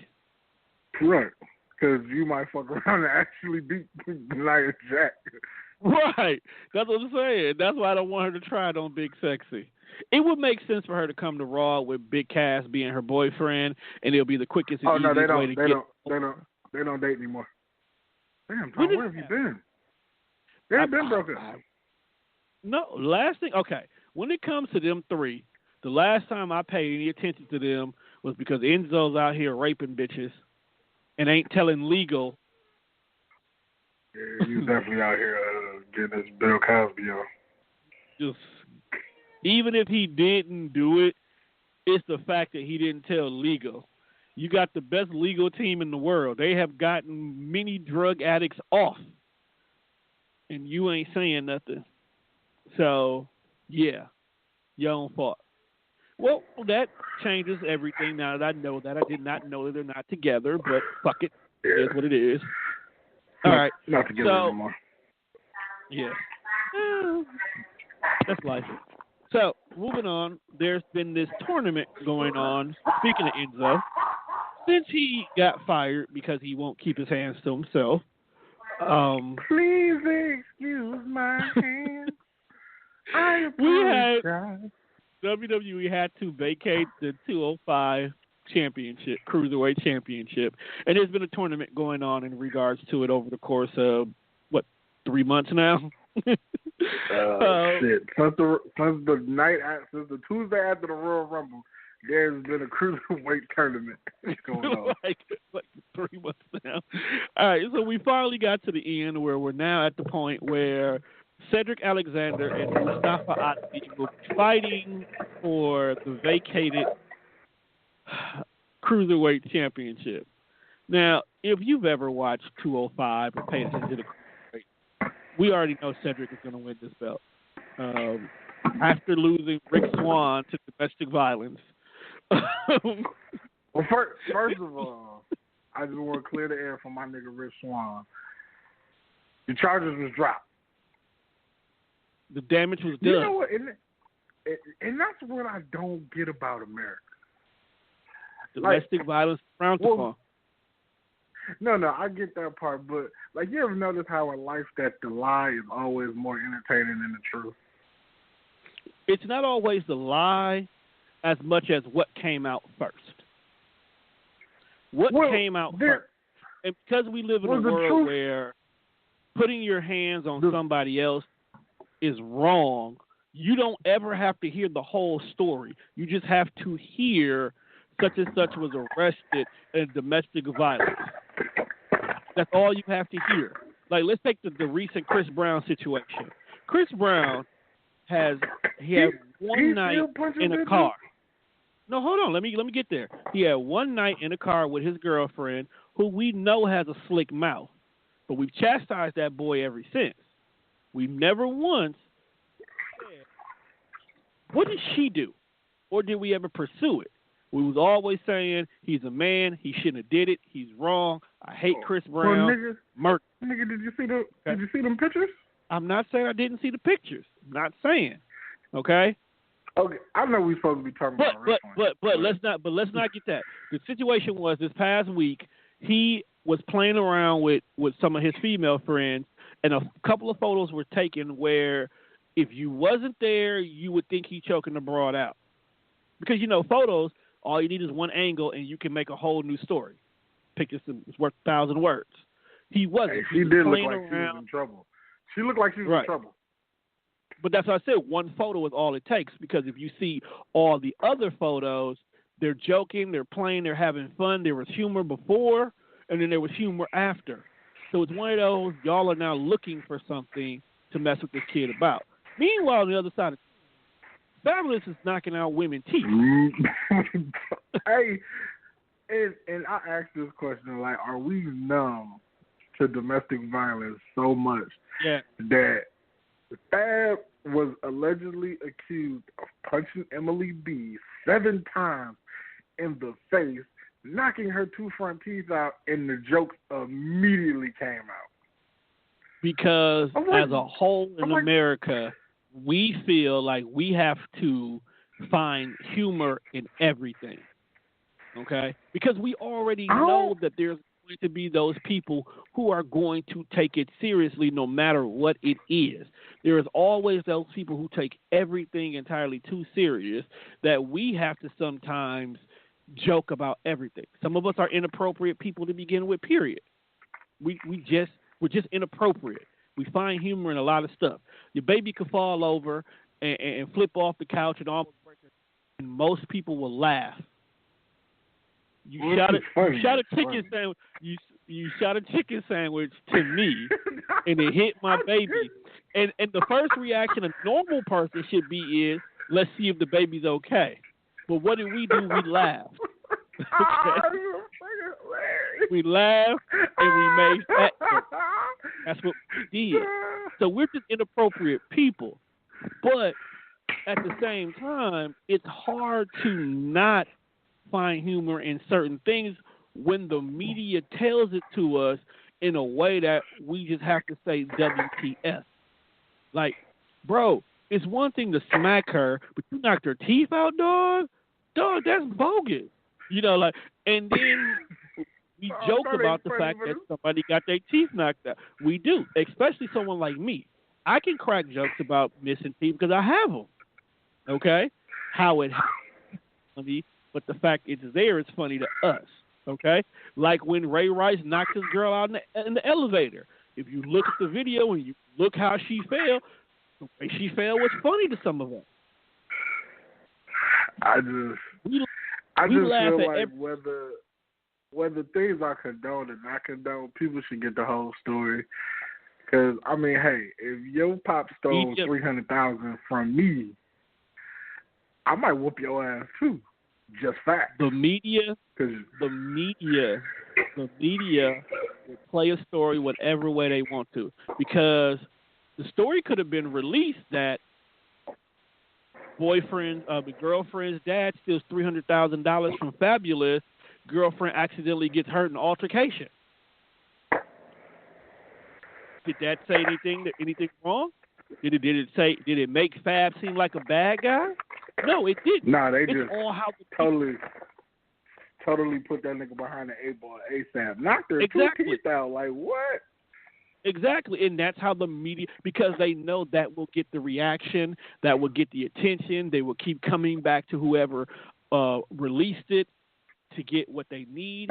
So it makes everything come off in a certain manner. So was Fab wrong for doing it? Hell yeah. But we understand how he got to that point. Okay? That's right. 300,000, bro. I'm whooping everybody up. Right. Like, there's so no not talking. saying he's right for it. We just understand how he got to that point. Okay? All right. So, especially when your career is on the decline, bro. You don't even have 300,000 no more. It's not even that principle, bruh. It's the principle. You stole $300,000. In a normal environment, that is subjugated for death. You have to get killed. So I personally feel Lateef is justifiable. I'm just mad it had to be the daughter, not him. Just saying. I'm just mad it had to be the daughter, not him. So Pop still 300,000 and daughter got to sacrifice her teeth? She sacrificed. She stepped in the way. She took the charge. Well, how you know she? Like, how you know took the charge? She didn't step in the way of them punches. She took the charge. She wanted the gun. Okay, let's get back to the point. You got a family. Like, you don't have a family. Like, dog, that was something. Were you drunk that night? It was in the moment. We all was drunk. Okay, I was already highly upset. You was uber drunk to just sacrifice your freedom for the next life. First of all, I knew. And when you go back and you think about it, I knew Monte wasn't going to do nothing. I knew he wasn't anyway. So I probably said it being funny and not realizing it was not the funny I wanted it to be. Second, it's funny, all right. Yeah, I was probably trying to break the mood because it was too intense at that moment. I had been wingmanning my ass off the whole night, and it was all going to go down the toilet because of two people who don't understand there's a time and place for everything. Okay? Somebody had smoke. Somebody thought they wanted to smoke, and they realized they wasn't about that smoke. Right. And there's nothing worse than wanting to smoke than when the smoke is presented. You're like, I think this is a bad idea. I got bad luck. It's already here, bro. Hey, it's already here. You got to take it. Now you got to get the smoke. Like, I got asthma. Can't take this smoke. Enough about that. I'm just mad that there's a particular young lady right now who is happily married who should be married to somebody else. We got this work. So much work was done that you don't understand. I was going through my Google Drive today because, I'm building a website for Tone Deaf Radio back up, and I came across that night, and I seen the photo of y'all two together, and I'm like, you have that? Can you send it to me? I gotta dig in the drive again because I was gonna delete it, bro. You don't need it, bro. She's off the market. I know, but it's sentimental. Why you want to hang on to members? Because I'm gonna send it to Jamal and Ken. I was finna wax this, and you niggas wanted the Donnybrook Pier 6 brawl in El Greco's parking lot. This is the reason why I'm mad, dog. Nigga, all you had to do was sit down at El Greco's, and the deal was done. It was done. I was gonna eat all of that chocolate poo. Like, it was done, dog. She was into you. She had already given you a consideration. I had already got her past the whole entire your ex-girlfriend situation because she was using that as a crutch for a while. I had already had the cousin was on board. The cousin was in her ear to push it. I sacrificed for the cousins for you just to make sure that you was good. And all you had to do was sit down. And as we walked to the door of El Greco's, they locked the door because smoke was outside, and they did not want that smoke to come inside. Part of me wanted to lead them two niggas outside and just go in. We couldn't get in because they wouldn't let nobody in because we were over there already. And then we had, little skinny redhead in the back seat who she just wanted to get out and go eat. And she was almost ready. She was almost ready, good to go for you too, dog, at the time. So you had options that night, bruh. The liquor had her talking. I so hate that. Was that's probably my best night. I was going to say that, though. That was probably your best night. You did not have a better setup that night that even if you struck out with plan A, plan B was good to go until the smoke cleared. So much smoke was given that night. It's just, what? But that's cool, though. I got an invite from Lexi to be in her music video. I got that too. We should go. You did? We should go. Yeah. It'll probably be on the day I gotta work. It probably will be. Oh, I also speaking of that, we can go ahead and jump that in. We're going. Okay for her to be here next week. For her to be here next week? Next week? Cool. I may have to work next week, but we'll figure it out. We'll figure it out. Find out your schedule so we can figure out if we got to record early, late, do it on a Saturday. We got to make this happen. Well, I know I'm off Sunday, so it's the other day I need to figure out what day I'm off. Yeah. Because, nigga, Wrestlemania right, let's get back to 7 hours. What? Man, we about to just be... Because you know Monte's starting to grill at 2. What the... Like, we might as well just be over there like 12:30. Well, that's what I was going to say, dog. Like, real talk. We might as well spend the night doing she can put there. And see what time, because I don't know if he got stuff to go on the grill already. He said he put it in the group. No, he put it in the group. If you want something specifically to go on the grill, get it there by 2. That's what he said. So niggas got to go shopping? Yeah, it's going to be a fest. Oh, and I got candies and brownies. Yeah. Oh! Praise white Jesus. All right, let's get back to this card, dog. Let's knock off these matches real quick. I'm just going to run down the card. You give me your prediction. All right, so. All right. Cedric versus Mustafa. Cedric Alexander. I'm agree with you on that. I'm going to say it too. All right, Brock versus Roman. Roman Reigns wins the Universal Championship. Sadly, I have to agree with you on that one too. All right, Nakamura versus AJ Styles. I want AJ to win, but I think they're going to put the belt on Nakamura.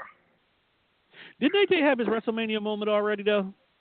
Against Cena, right? He beat Shane last year, and he lost to Jericho his first WrestleMania. So okay, so he already had his moment. Yeah, so he could take this L and it'll be no problem. All right, one of the matches I really want to see: Miz, Seth, Finn. Who's walking out?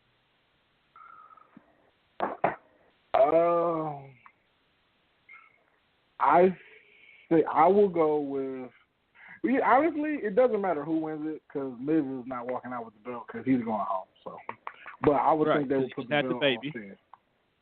I think Finn gets the nod, and then him and Seth probably have like a short program until they move Seth into the main event. I kind of see it. As much as I like Finn, I think they want Finn to chase more than anything. They have fun having Finn chase for the belt.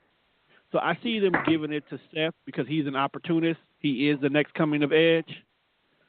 So, yeah. All right. Another match that I'm actually interested in seeing is Randy, Rude, Jinder, Rusev. Rusev's Day is that Mania.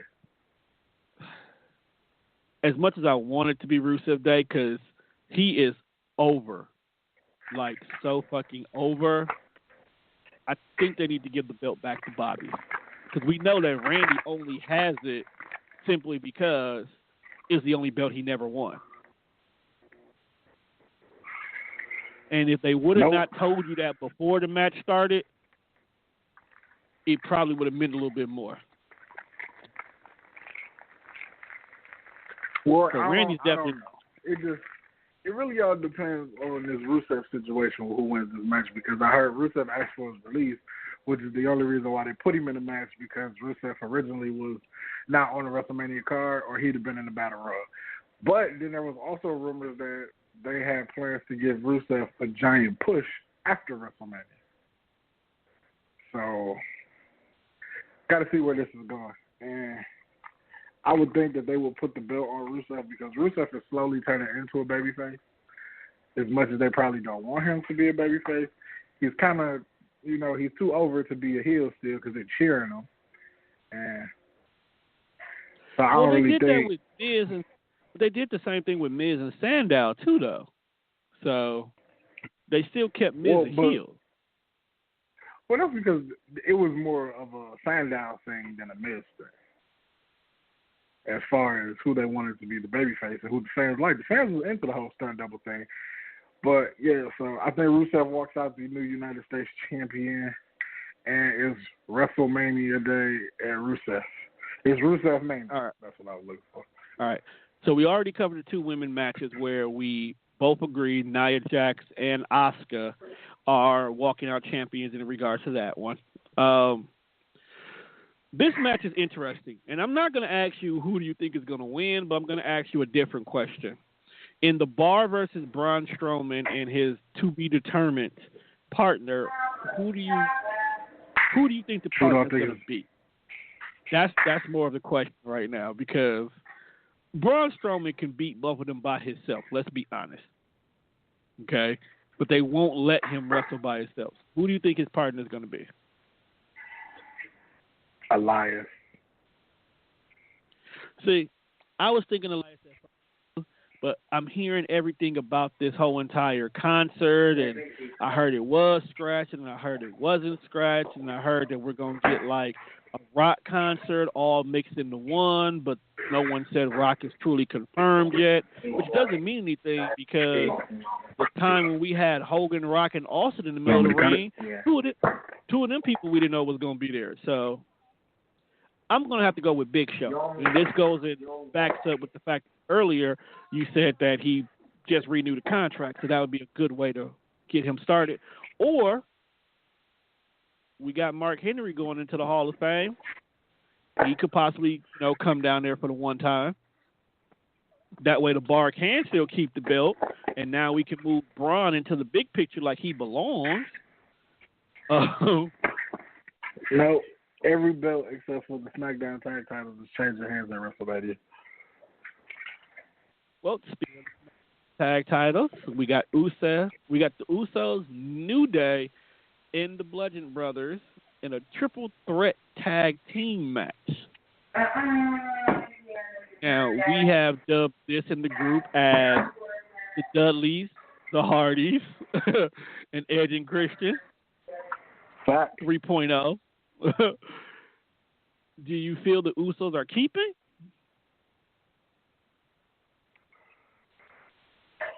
Yes. We'll do. Because, I mean, think about it. You got two of the top tag teams from the past 5 years in this match. And then you got the Bludgeon Brothers, who aren't bad as workers because we've seen the matches that they've had with the Usos.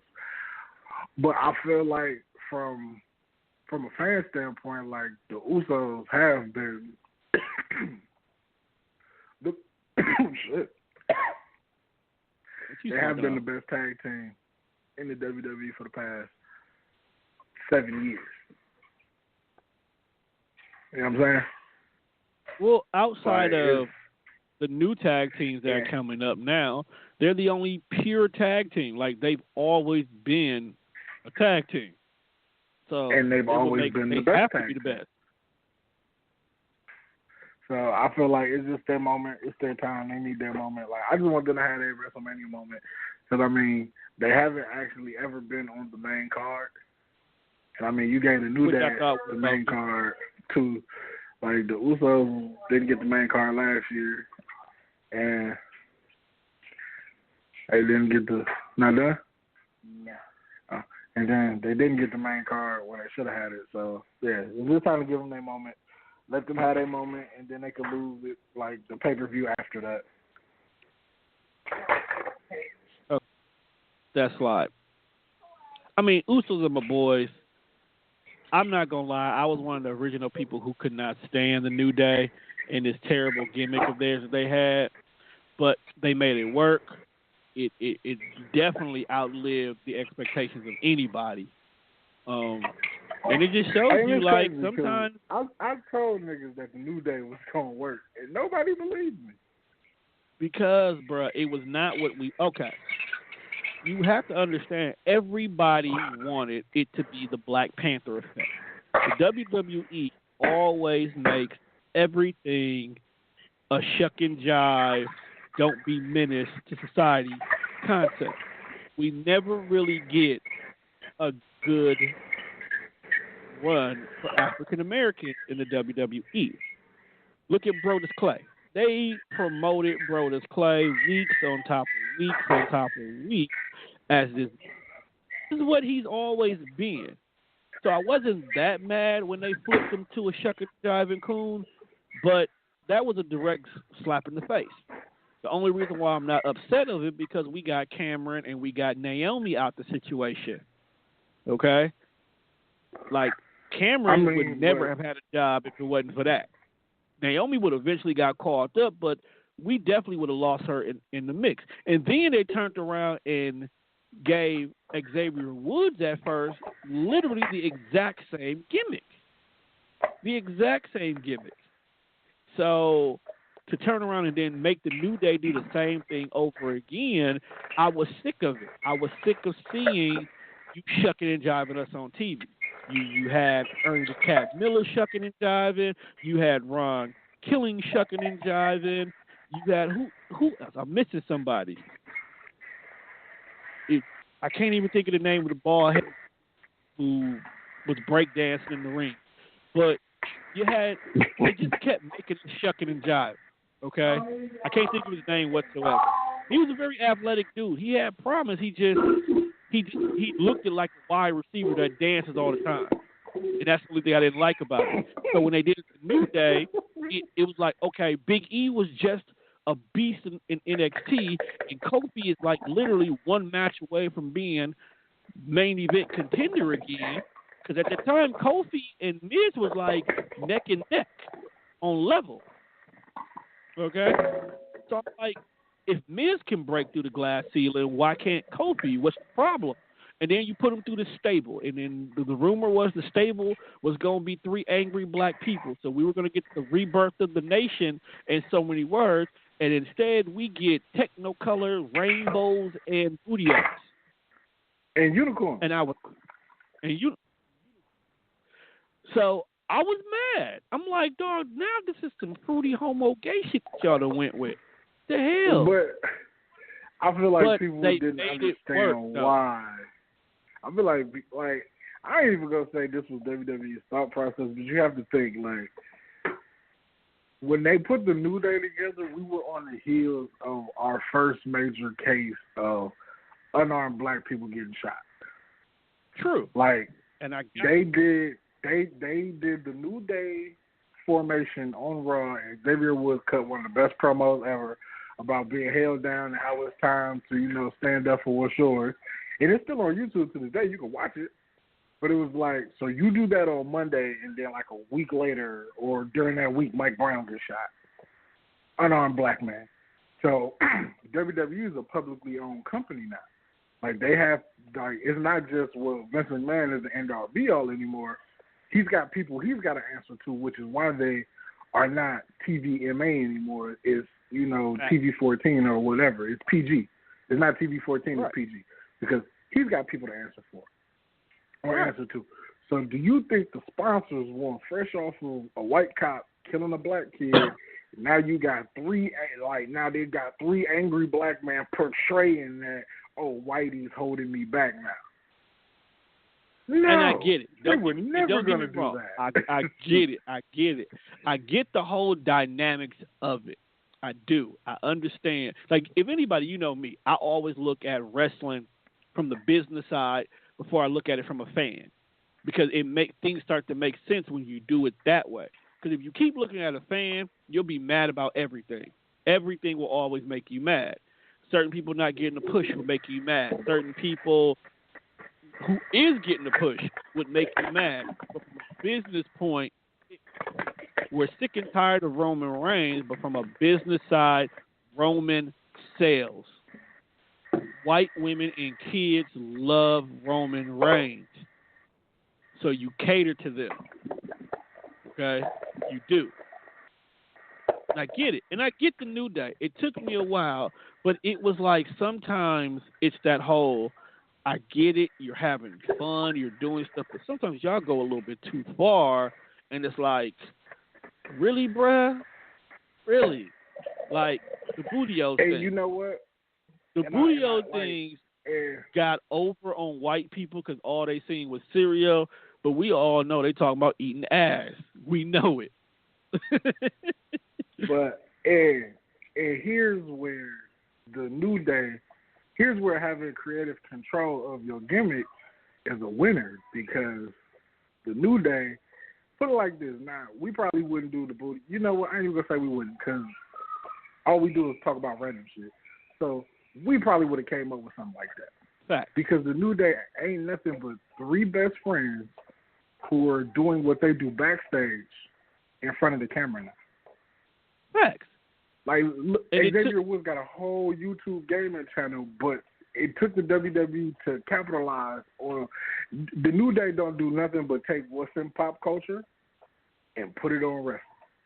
So twerk was a big phenomenon. I mean, eating ass for some reason is a big phenomenon. You keep bringing it up. You won't let it die. You won't let it die. I won't. I have to keep it alive. But I'm saying, though, they didn't do nothing but 3 best friends who are into pop culture, and the quickest way to consume pop culture is what's popping on YouTube right now. Because YouTube has made it where you can digest a lot of things within 3-minute videos. Quickest way to consume stuff.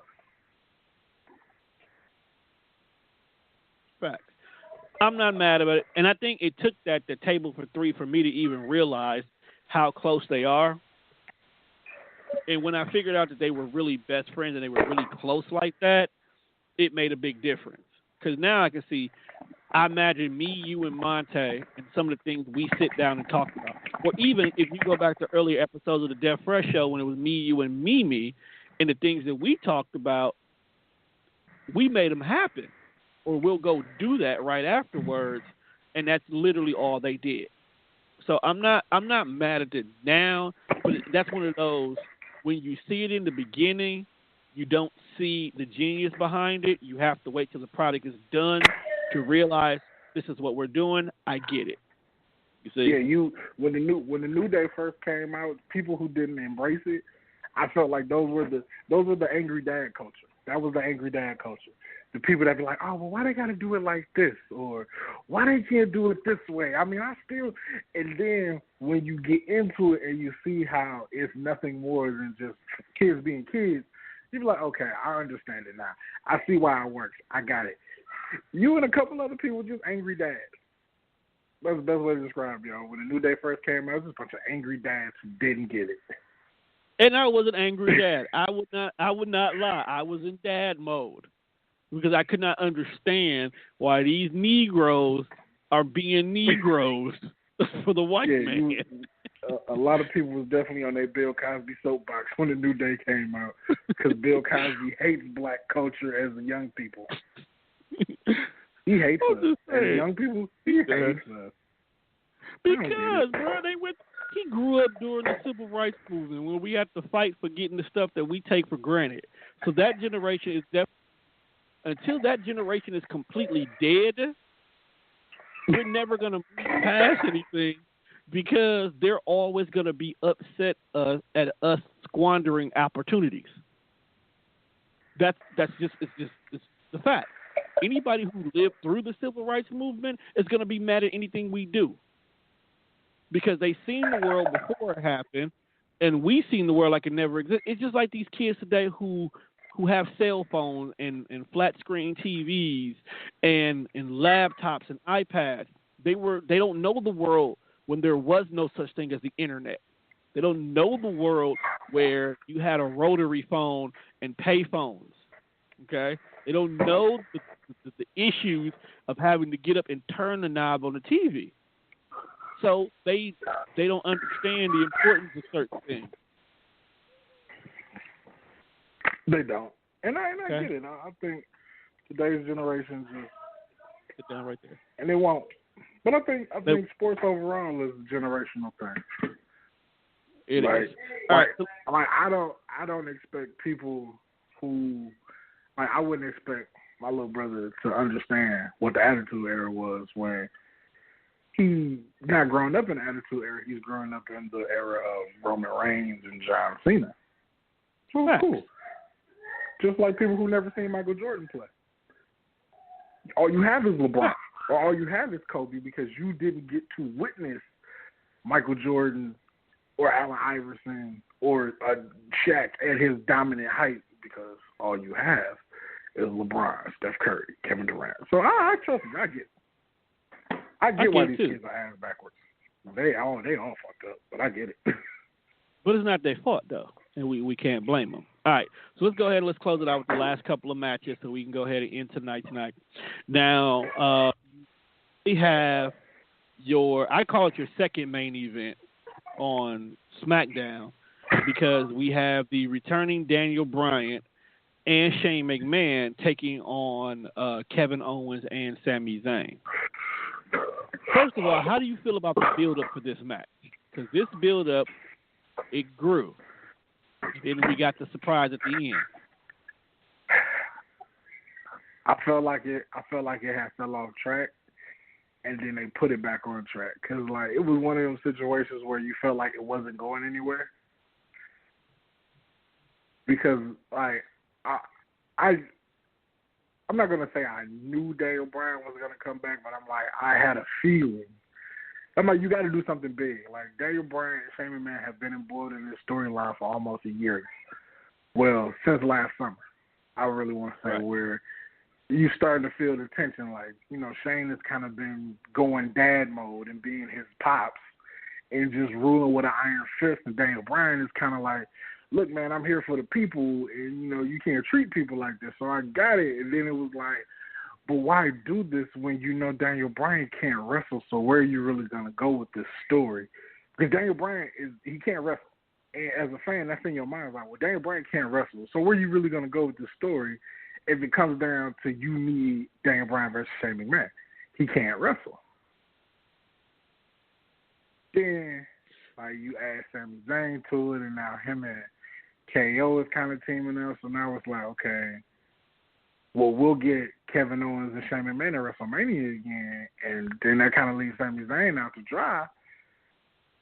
So them clearing Daniel Bryan, he's got to go through a lot of stuff to get his dream back, but I'm here for it. Like, he's got to do an impact test after every match, which was another thing. Like, I really thought it was a swerve, though, like, because they cleared him on SmackDown.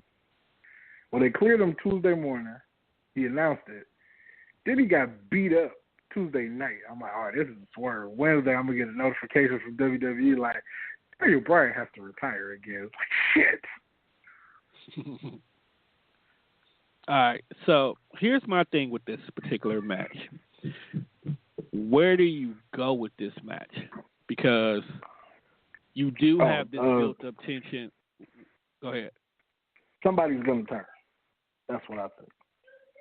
Who's the somebody, though? Well, let's look at the landscape of wrestling. You know what? This is me, and I know people say, "Oh, well, they did it already," and I'm bringing back the corporation. Where you can get away with that. If I'm WWE, that's how I'm running it. Instead of Daniel Bryan turning on Shane, and you getting this whole little indie stable, there's no money in it. There's no money in Daniel Bryan being a heel. There's money in Daniel Bryan being a babyface and rebelling against another set of authority figures. So let's have Shane McMahon turn on Daniel Bryan at WrestleMania, and it could be one of those, I get what you're saying now, Kevin Owens. I get what you're saying now. I understand the error of my ways and how I have wronged you. Let's make this right. And now Shane McMahon, as the commissioner of SmackDown, is backing Sami Zayn and Kevin Owens. Now you get Kevin Owens back in the top spot where everybody thinks he belongs. We pulling Sami Zayn up now, so maybe he'll start getting more major mid-card looks, U.S. title here. Maybe they can win the tag titles. But it gives Daniel Bryan a purpose to be back. Because I feel like after WrestleMania, what we going to do, throw him back in the main event picture? Just so we can get some dream matches out the way? Nah. Let Shane McMahon and Daniel Bryan really have a feud. It's nothing more than McMahon-Austin just on a PG level. And I think a match between Shane McMahon and Daniel Bryan will be awesome. And we could prolong it all the way to SummerSlam. And then that's the big payoff. Shane McMahon versus Daniel Bryan at SummerSlam. Boom. Okay. I just booked 6 months in 2 minutes. We always can book things. That's never been the issue. It's getting credit for it. That's been our problem. Oh, no. Right. Like, somebody just called me. I need a job, WWE. Like, y'all playing games. Hire a real nigga. During the AJ years, he supposedly had some connection with the WWE. That didn't pan out.